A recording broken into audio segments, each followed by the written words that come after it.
listening to This Won't Fix You. I'm your host, Nadine, and this show is a curation of interesting models, metaphors and images discovered or manifested through my work as an accredited psychotherapist. You can expect to hear nifty ideas, clever language and thought-provoking ways of looking at life. Each episode, you'll get one of two alternating perspectives. First, a conversation which introduces and discusses the theory or idea, and we call this the A side, and then the B side, which, while not therapy, is a deeper exploration of that theory or idea from a more therapeutic standpoint. Hello there. I hope you enjoyed having Anushka back on the show as much as I did. Always so many interesting things to say and such tender ways to say them. And the element that I want to pick up on this time from the conversation that Anushka and I had was what happens to Ryan Stone in the film Gravity as a result of her not being able to face or confront the pain that she's feeling following the death of her daughter. That kind of frozenness, the stuckness. I kind of want to speak to that a little bit today. Because when life deals us pain, as it inevitably will, it can be really tempting to try to push it down, to avoid it. In fact, it can actually be almost impossible to do anything but push it away. It's almost an automatic response. We just can't handle things that are so painful. We have lives to live, and we have children to raise, obligations to fulfill. We don't have time to fall apart, and even if we did have time, why would we want to give any more energy to that pain? So this episode is about what happens when we do shut ourselves down, and what happens when we decide to do the opposite and let it all in, or confront it all, or let it be. And one of the main principles of psychotherapy, dating even way back actually from its early days of conception with Jung and Freud, is to feel the feelings so that they can be known, processed and integrated into the whole self. That it's when we try to banish certain sides of ourselves, that's where the conflict comes, that's where the discomfort comes. Gabor Mate says it beautifully in his excellent book, The Myth of Normal, which is one of the best books I've ever read. I think I've quoted it maybe 3 or 4 times on this podcast. Anyway, he says, healing simply means opening ourselves to the truth of our lives, past and present, as plainly and as objectively as we can. We have knowledge of where we were wounded, and as we are able, we perform an honest audit of the impacts of those injuries, as they've touched both our own lives and those of others around us. And this truth, this seeking of truth, is what happens in therapy. People in therapy perform honest audits of the impact of certain key events and relationships in their lives. So people come into therapy at a point where their coping mechanisms that have worked their whole lives until now start to cause problems. Because the thing is that coping strategies are rigid and inflexible, and so the person who employs them can only function as long as the coping strategy functions. Makes sense, right? But life will almost always throw something at us which is too big for our little strategies to handle. So let's imagine a person who has shielded themselves from their pain by believing that the world is shit and everyone in it is shit. That person could eventually feel so lonely that they may barely be able to carry on. So maybe the way this person's soul dealt with neglect and abandonment from their childhood was to shut everything down, to not rely on people, to just expect very little from anyone, to construct a narrative that the world is cruel, that people in it don't look after one another, that nobody gives a shit about me, nobody gives a shit about anybody. And in order to heal, this person must then face where they were not loved themselves, where they were not cherished. That then will liberate them from the restrictive narrative, because they'll realise that it is not a generic view of the world. That is not how the world is, it's how their experience was. And by localising it and personalising it, we then stop attributing it to the world and everybody else in it. Here's another scenario. Perhaps you are calling a therapist because you're having intrusive thoughts. Well, the therapist will take you back through your past and take a deep dive into your narratives and your beliefs, and they'll find out what has had an impact, or rather you will find out what's had an impact. So for someone with intrusive thoughts, it could be any number of things, of course, but here's a common example. So if I've been a perfectionist all my life, it's served me well in school, it's served me well at university, and it's served me well landing my first fantastic job, And now I'm out in the world, I'm having the best time. I've got everything that I've ever wanted. But for some reason, maybe, I don't know, I don't feel like I'm getting things right, or I'm not doing things well enough, or maybe I just can't feel safe or secure. And lately, I've been plagued by intrusive thoughts about things going desperately wrong. So my intrusive thoughts are imagined scenarios which my mind is conjuring up to prevent future pain. So if I don't have a problem to solve now because my life is great, then I'd better prepare for all future problems, because my brain has always solved every problem that's ever come in my life. And so that's how I've managed to get where I am, is by solving problems. So I must keep solving problems. The brain kind of is on that track.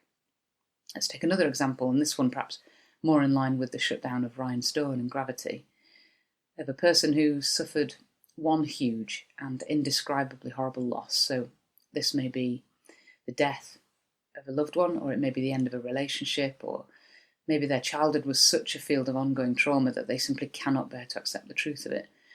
And if this person doesn't face the extent of the pain they avoided at the time, then they have to shut part of themselves down. Of course, you can't just shut part of yourself down without consequences, because when we shut out pain, we shut out joy too. We numb our whole self, not just the painful parts. And we're living then in a place of authenticity, maybe a place of fear. And so this person comes to therapy because they can no longer enjoy their life. They speak of being disillusioned, of not being able to enjoy things that they feel they should be enjoying, like holidays or family, friends. They speak of needing to be distracted most of the day on their phones, maybe, or maybe they're in a haze of drugs or alcohol or some other kind of external stimulation, such as sex or work, because all those addictions, so to speak, they're all shields against the truth, against the pain of the truth. So if this person wants to stop being addicted and to start being able to enjoy holidays or family or friends, to stop their compulsion to work hard or their compulsion to use sex or distraction to ease their pain, then this person has to first feel that pain. And of course, this is not easy. In fact, it's devastatingly difficult. And it's more difficult if the pain that you have postponed was difficult too. So as soon as we remove the shield against pain, we are then faced with the pain that we were previously shielded from. And like I said, that can really, really hurt. We can feel like we're going mad.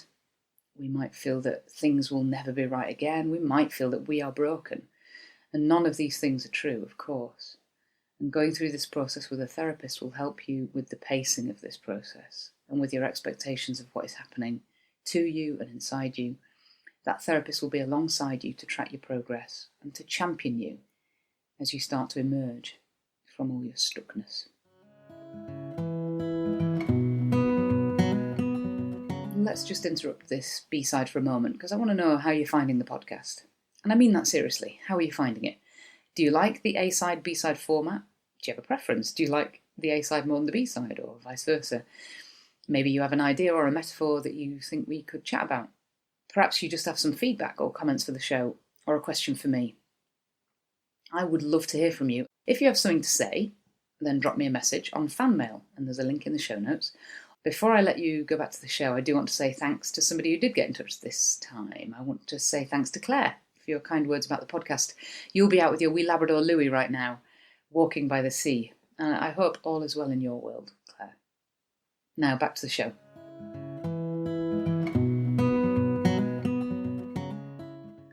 And let's look at one final example.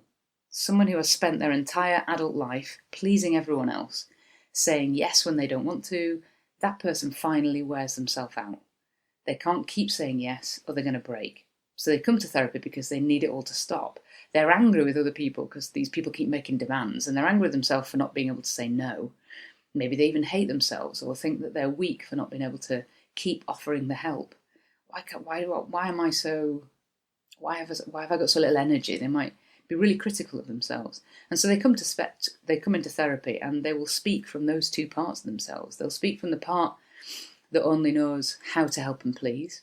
They'll speak from that part, and they will also speak from the part which is exhausted and angry and full of self-hatred or hatred of others. And through the course of therapy, we make a point of hearing those different parts so that the person can grow closer to them both and find out which one they want to put more in the driving seat of their life. so far so easy. But the problem, or rather the difficulty, of course, comes in looking at why that first part, the pleasing part, came about in the first place. Somewhere along the line, this person came to irresolutely believe that they needed to please everybody. And if they didn't, then they wouldn't be loved or they wouldn't be worthy. And this is where the pain starts in the therapeutic process, because these are truths that have been hidden. They're painful truths about how they felt at the time. And once we look at those, that brings about pain, which is why therapy, why doing this kind of thing in therapy is a gentler process, perhaps, than doing it on your own. So this person here, let's say that they came from a family where a parent was poorly, or the parent was in prison, or a sibling, or somebody else in the family was disabled. Or maybe they were a really gifted athlete, as in the sibling or somebody else in the family was a really gifted athlete, and that person's schedule was such a dominant feature in the household. Or maybe there were just lots of younger siblings. What could happen to our client in that situation when they were little is that they could very easily make themselves indispensable to the family unit, helping in whatever way they can. And if they didn't do that, and if they didn't accommodate all these family needs, then they could be accused of either getting in the way, or they might just have been utterly forgotten about. And that would have been terrifying for the psyche of that child. So this child makes themselves indispensable, and that's how they then become an adult who can't say no, because they are faced. They're not saying no because that fear just lurks around the corner that they will disappear if they say no. They'll be ignored, they'll be forgotten about. So then, of course, what has to happen in therapy, in line with that Gabor Mate quote at the beginning, healing simply means opening ourselves to the truth of our lives, past and present, as plainly and as objectively as we can. We have knowledge of where we were wounded, and as we are able, perform an honest audit of the impacts of those injuries as they've touched both our lives and those of others around us. So this person must then in therapy feel the weight of these burdens from the past. They have to face the terrible fear of being invisible, forgotten or neglected.